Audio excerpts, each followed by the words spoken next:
All right, Portland Metro is an incredible place, but there's 5 cons that keep coming up in our comments and questions all the time. Hey, we're going to address the elephant in the room. So if you want to know those 5 cons, the biggest cons of Portland Metro, stay tuned.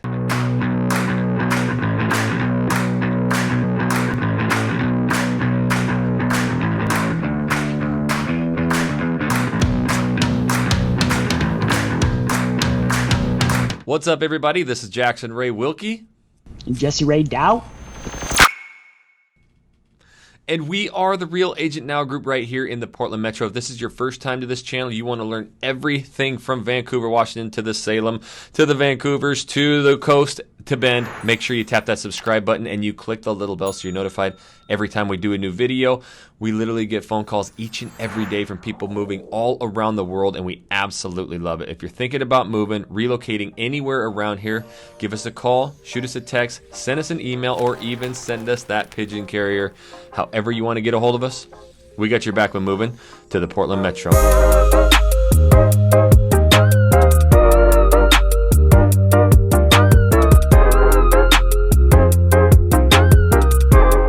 All right, so we're going to go over 5 cons. These are like the elephant in the room, things that get brought up all the time. We are an open book. We're going to answer them. I'm telling you right now, number 5 is what we get addressed the most, so make sure you stay tuned to the end for that. We get the best out of Jay Dow when I absolutely surprise him. I have 5 huge cons that he has no idea about, and when I tell him these things, he gets to bring it up 100% off the top of his mind. So we're going to jump into number 1. Elephant in the room, number 1, Jesse. This is something that just comes up. I want you to discuss it because you literally track everywhere and you go everywhere. But the homeless situation, what is it like here? And maybe where can they find those? And from when you were young to now, what's the difference? Zero difference. I've literally been going downtown Portland since I was a little kid. One of my favorite restaurants used to be downtown. It's still there. It's called the Republic Cafe. It's changed owners. It's been there since the early 1930s. It's right where the worst homeless situation is. But, we get so many people that come and visit, and they were like, man, there's like no homeless compared to where we're at. So it's really just depends where you come from. One cool thing is that the Schnitzer family, which they own the Portland Schnitzer the Schnitzer, which is a theater performing arts center, and they're just a really famous family here in the city. They actually built the jail called the Wapato Prison up in North Portland. It's north of St. John's. Well, they ended up not completing the building fast enough, so the city ended up not using it. So they tried to donate it to the city. Well, the city said that they couldn't provide enough resources for that system to be ran because they wanted to donate it for the homeless situation. Well, they ended up selling it to a private investment company for $1. And that private investment company is called Helping Hands. And they said that they needed at least $5 million to get it up and running. And they were able to raise all $5 million in less than 2 hours from 5 donors. So 5 donors donated $1 million each. And what this is it's a 155,000 square foot facility that they're going to really try to help this homeless situation here in Portland. And when I say this homeless situation, that means just getting the homeless up into a specific area, trying to rehab them, help them get back on their feet.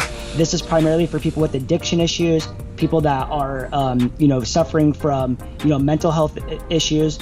But, just like a lot of cities around America, sometimes maybe there's other political factors involved of why maybe they're just letting the homeless situation continue on. Maybe they get specific funding that they don't use. Maybe it consistently gets them more grants based on their scenarios. I don't know. This is just what I hear. But as far as the Helping Hand situation goes, I know that there's a lot of these facilities around, and I do think it's going to get a lot better as we move forward. From a perspective of a family man, I've got 3 kiddos. Yes, what he's saying is there is homeless here, but it's not like, people think. And we get these nasty comments that they're crawling everywhere. I take my kids everywhere. We take the Max line all the way right into the heart of downtown all the time. Yes, you will see them more towards the Chinatowns, the Burnside bridges, and then out towards the freeways, the 205s and stuff, where they can commute quicker. But you leave them alone, they don't bother you. We enjoy the downtown scene, days, night, weekends, east side Portland. So yes, you're going to see them, but it's not as prevalent as people think. So the next one I want to talk about, another huge one, is the rain. Does it rain here every single day, Jesse? Oh yeah, dude, I can't even get away from it. Yeah. No, We actually, according to the weatherchannel.com or all the on the max, we have 200 days of dry weather here. That means zero rain at all, zero precipitation. We actually have to have at least a tenth of inch of rain for it to be counted as a day of rain.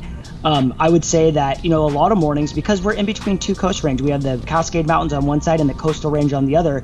So those clouds need to drop a little bit of moisture to make it over those humps. So the thing is, it does rain a little bit, say in the morning, but that's the reason why it keeps our earth so green here. Our trees, our plants, our vegetation is so beautiful here. And if we didn't have that rain, it wouldn't be like that. And everyone always comments how clean the air is here, how great it smells. The rain does provide a lot of great benefits, but I would say that, do I own an umbrella? Absolutely not. And how do I know people are Oregonians? They don't own umbrellas, because it might rain for 10 minutes and then it's completely done for the day. Yep, and so we do average over 150 days of rain. If you don't like rain, period, it's definitely not your jam, but it is sprinkles. In fact, we're right there on the national average per year of how much rain we get inch-wise. We just average more days of rain, obviously, so it's just skims in the mornings. We've had one of probably the top springs. I've lived in the Northwest my whole life. I've never seen a spring like this. We've been in the 70s, even the mid 80s last week. So it's just amazing. You want to see an active town, you get 50, 60 degree weather in the Northwest. It's jamming. So yes, it does rain. But we want to go right into number 3. There's a lot of people moving here. House prices, are they skyrocketing? Let's go over the house costs. No, the housing is not skyrocketing here. Our average growth of housing here is growing at 1%. So the thing is, in the last 3 years, it's only grown between about 4 and 1%, which means that we're very, very stable here. I know I hear a lot of people saying like, oh my gosh, the housing prices are consistently going up there. Like I always reference, our housing prices are driven by location and by the layout of the home, specifically in Northeast and Southeast Portland, where the houses are all turn of the century or mid-century moderns. Lot size and location and floor plan are going to be the biggest factors of that. So if you have a house with 3 bedrooms and all 3 bedrooms are upstairs, and you have 2 master baths and a half bath on the main, in Northeast and Southeast Portland, that's going to be like one of your most desired floor plans. Besides, if you had 1 bedroom on each floor, say the basement, the main, and upstairs, you could see a house sell for almost $100,000 difference if you had those 2 floor plans competing. But you move over into like the more suburb cities, or where they get a little bit more cookie cutter or more conforming homes, I would say the price is going to be relatively the same. That's all going to be varied on updates and things like that. So as far as the price is consistently growing, I would say that's absolutely false. Our price per square foot on new construction is relatively the same as it's been for a long time. And, there is upgrades and things just come into different scopes of light when you are counting in different things. But, it's always a unique situation to hear people talk about it, because you really have to like dig into the weeds. Because when you're moving here from another city, a lot of other cities that people move here from are very conventional cities. Say it's like Phoenix or Los Angeles or Texas, where they just build these massive tract homes. And you can say like, oh, it's $220 per square foot. Well, people call us all the time and they're like, I want to stay under $230 a square foot. Then they see these giant houses that are 5,000 square foot that look like they're cheap. But at the end of the day, they're great price per square foot homes, but they might not be worth anything, Yep. So it really just takes an expert digging into those neighborhoods and knowing exactly, what the prices are, because also the school boundaries jump in a lot of places. So in Northeast Portland and Southeast, where it's really gentrified over the last 20 years, even downtown Portland, the schools might not have a great rating. Well, that's because you still have a lot of people that have lived there like through the economical turns, and say they're not, maybe they're not in a great affordable, or maybe they're not in a great financial position, but the schools might be fantastic. Like we drove past a school the other day, Jackson, Sabin Elementary, that's ranked like a 4. And we were both like, dude, we would die to go to this school. Giant houses, beautiful neighborhoods.